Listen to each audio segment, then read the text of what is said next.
Bapak Ibu hadirin sekalian,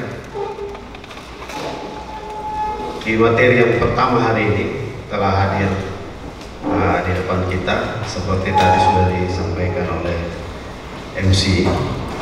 Kayu dibakar menjadi abu, abunya putih bagaikan susu. Selamat mengikuti Bimtek Bapak dan Ibu sekalian. Tetap semangat, janganlah lesu.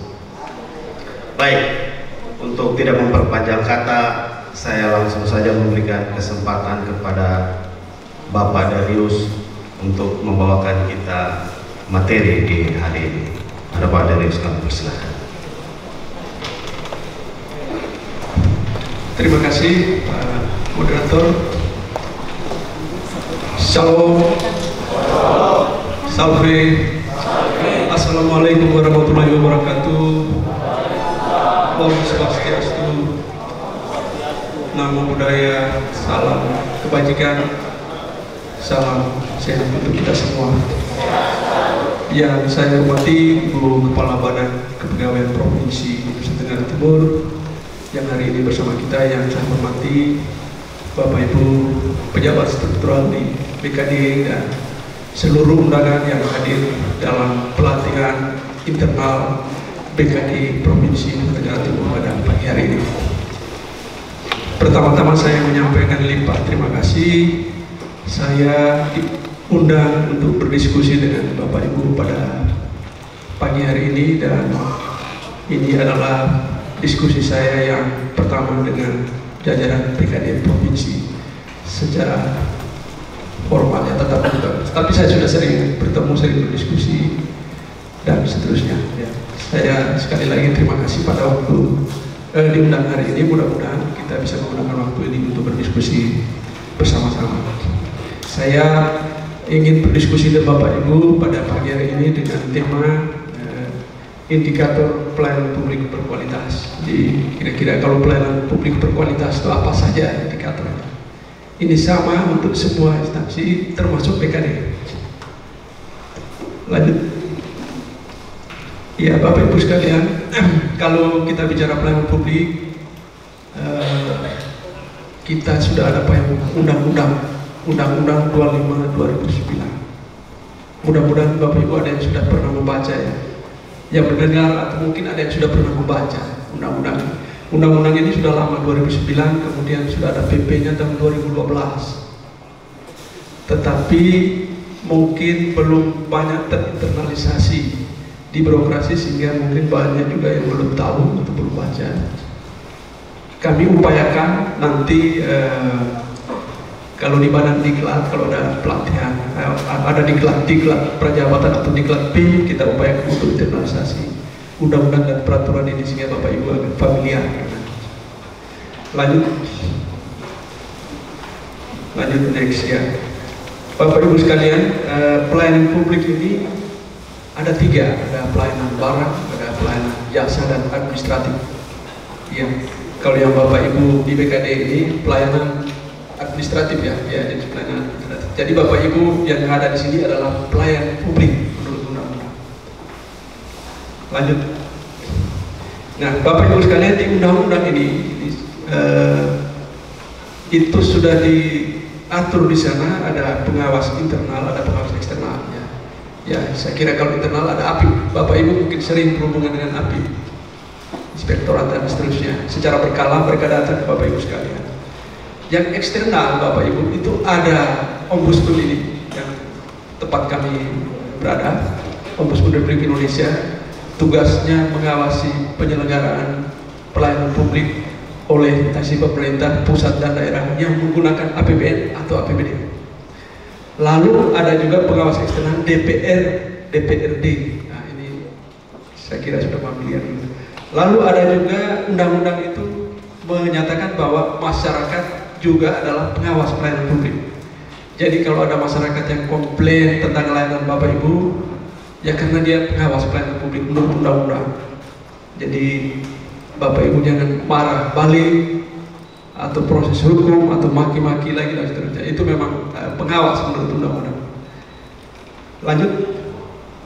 Ya, Bapak Ibu sekalian, pengalaman kami, saya berada di ombudsman ini, rata-rata masyarakat kita tidak puas pelayanan kita itu. Ada beberapa hal yang sering saya cermati. Yang pertama, karena menurut mereka pelayanan kita kurang baik dan mengecewakan.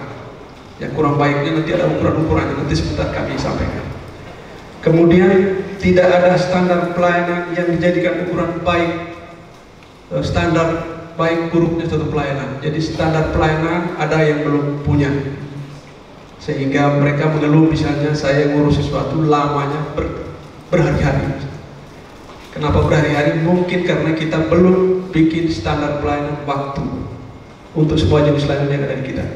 Kemudian ada juga yang mengatakan bahwa kita sudah bikin standar layanan tapi tidak relevan lagi. Kita bikin sudah lama, sekarang sudah berkembang dunia, kita masih pakai syarat-syarat layanan yang lama misalnya. Nah, itu ada juga seperti itu. Tadinya manufacturing tadi, yang 6 yang tadi service delivery tadi adalah yang wajib ada di loket di depan. Yang manufacturing ya front office, yang ini di back office-nya manufacturing ini ya. Saya sering mengatakan kalau service delivery-nya bagus, maka manufacturing-nya ini back office-nya harus bagus juga. Saya sering mengatakan kualitas pelayanan publik itu ditentukan oleh 3 hal. Saya singkat menjadi doa. Dananya harus cukup, orangnya cukup, alatnya ada, cukup. Kalau itu ada yang pincang, ini kami pengawas ini menjadi sulit karena kami tidak bisa melihat sesuatu dengan kacamata kuda. Saya pernah mengunjungi satu kabupaten, itu satu perangkat daerah itu komputernya hanya 1 biji, printernya tidak ada. Saya bilang, kalau nanti Bapak print bagaimana? Kami pinjam di luar Bapak, kalau mau perlu kami pinjam di luar. Itu dibayang, Bapak Ibu bisa bayangkan, kalau dia punya 1 PC, kita suruh dia bikin nuntut standar yang 14 tadi. Belum lagi saya sering diprotes, ada kabupaten, Ibu Kepala Badan, ada kabupaten yang tidak punya kesra itu. Mereka protes-protes sama saya, Pak Darius suruh kami bikin standar yang begini banyak, kami ini hanya dapat gaji saja, yang lain tidak ada. Nah itu TPP atau kesra atau apa? Kesra ya. Ternyata saya baru tahu, ternyata ada kabupaten kotanya kesranya itu tidak ada begitu. Saya pikir semuanya ada. Nah itu sering saya diprotes juga kalau saya menjelaskan standar yang begini banyak gitu. Tetapi saya bilang itu adalah kewajiban kita, kewajiban pemerintah menurut undang-undang. Pemerintah tidak tanya kalau ada kesra, tidak TPP, tukin macam-macam ini. Tapi itu adalah tugas utama pemerintah. Tugas utama pemerintah adalah 1 pelayanan publik, 2 pembangunan, 3 pemberdayaan. Pelayanan publik ini tugas utama, Bapak Ibu.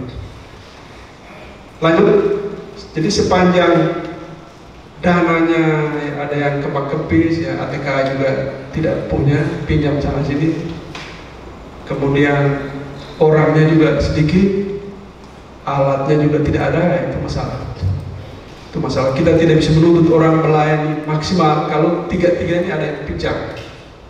Nah, karena itu kita harus penuhi 3-3-nya, lalu kita tuntut mereka bekerja sesuai dengan standar. Lanjut, nah, Bapak Ibu sekalian, kalau Bapak Ibu sudah menyusun dan menetapkan standar, ya ini kan di kita sudah, ya, PKD sudah ada standar-standar itu. Nanti tugas kami ini biasanya kami observasi pelaksanaan standar-standar itu dalam bentuk penilaian tadi. Penilaian ini kami lakukan secara rutin setiap tahun. Hanya perangkat daerah yang ditunjuk dinilai ini belum termasuk PKD, belum termasuk PKD. Ini pertimbangan pemerintah pusat yang menunjuk instansi ini, pemerintah pusat. Kami hanya ikut saja. Di provinsi ini mereka hanya minta kami menilai PTSP, dinas pendidikan, dinas kesehatan, rumah sakit, dinas sosial, ya. Yang lain belum, Bapak Ibu. Ada keluar tentang apa? Ada yang minta dilayani cepat-cepat, baru datang dia minta cepat, ya hari ini selesai, ya. Kita pedomannya Ibu, kita pokoknya pedomannya standar pelayanan ada di kita saja. Kalau kita waktunya 4 hari ya 4 hari. Kalau lewat dari 4 hari baru diprotes, Pak. Kalau sepanjang masih di waktu itu ya kita tidak bisa. Bapak Ibu harus berpegang pada pertama SOP masing-masing, Kedua, standar pelayanan yang tadi kita bicarakan, dan ada juga instansi yang ada SPM-nya, yang di kesehatan itu ada SPM-nya. Jadi kita patuh pada SOP, SP standar pelayanan, dan standar pelayanan minimum di masing-masing kita. Itu hukumnya untuk kita. Kalau Bapak Ibu patuh pada semua itu, Bapak Ibu mau dipanggil penegak hukum model apapun, itulah hal yang melindungi Bapak Ibu. Kalau Bapak Ibu sudah keluar dari situ, ya itu gampang dikriminalkan. SOP sudah menyimpang, SP-nya sudah menyimpang, SPM-nya juga demikian, ya itu. Karena itu ukuran standar di Bapak Ibu adalah SOP, SP, SPM yang ada di Bapak Ibu. Jangan kita langgar, gitu Bapak Ibu. Jadi, kalau kita langgar, itu potensi menimbulkan masalah. Kemudian tadi ada soal TPP di Provinsi Baru Terima Kepulauan. Tadi saya sudah cerita, saya sudah sering menerima WA begitu. Saya juga sudah koordinasi di Pemprov juga. Saya dijawab begitu. Saat ini kondisi keuangan daerah belum memungkinkan untuk dibayar penuh, tetapi tetap akan dibayar sesuai kemampuan keuangan pemerintah daerah. Gitu. Jadi setiap kali kalau ada orang bertanya, saya selalu menjawab begitu. Berdasarkan koordinasi saya ke Pemprov, kesulitannya apa begitu? Ya kesulitannya itu, kemampuan keuangan daerah sementara waktu ini. Dan mudah-mudahan ya, ini mungkin tahun depan ke sana kita lebih sulit lagi, karena saya lihat di undang-undang hubungan keuangan pusat dan daerah itu ada pendapatan daerah yang dulu ada di provinsi bergeser semua kabupaten, Pak. Ya, serahkan kembali kabupaten. Pajak kendaraan bermotor yang selalu menjadi primadona kita, yang sampai 1 triliun itu PAD kita, itu nanti 70% di kabupaten. Sedikit saja di provinsi. Saya membayangkan kita makin berat. Iya, makin berat kita. Saya membayangkan itu Bapak Ibu mungkin saya tidak tahu lagi TPP ini apa bisa memungkinkan juga tidak. Tetapi undang-undang itu banyak mengembalikan pendapatan yang ada di provinsi ke kabupaten, sehingga ini mungkin kabupatennya agak sedikit lebih makmur, tapi provinsi ini mungkin agak sedikit kebang-kebis nih. Mudah-mudahan PP-nya itu keluarnya lama, sehingga Bapak Ibu masih menikmati 1-2 tahun. Kalau peraturan pemerintah yang cepat langsung segera digeser, Pak, itu berarti potensi pendapatan daerah kita itu turun drastis. Perkiraan saya begitu, karena kita kan primadona kita kan pajak kendaraan bermotor. Ya. Kalau dia bergeser ke kabupaten 70%, nah itu anggaran di DPR juga turun drastis, Pak, itu pendapatannya. Jadi ya mudah-mudahan kesulitan ini tidak tambah lebih parah di tahun depan nanti. Ya. Jadi itu saja ya Bapak Ibu yang bisa saya sampaikan, yang bisa saya respon. Sekali lagi terima kasih banyak atas waktunya, diskusinya. Saya boleh di WA kapan saja di nomor tadi kalau ada hal-hal yang terlewatkan. Terima kasih, selamat siang untuk semua.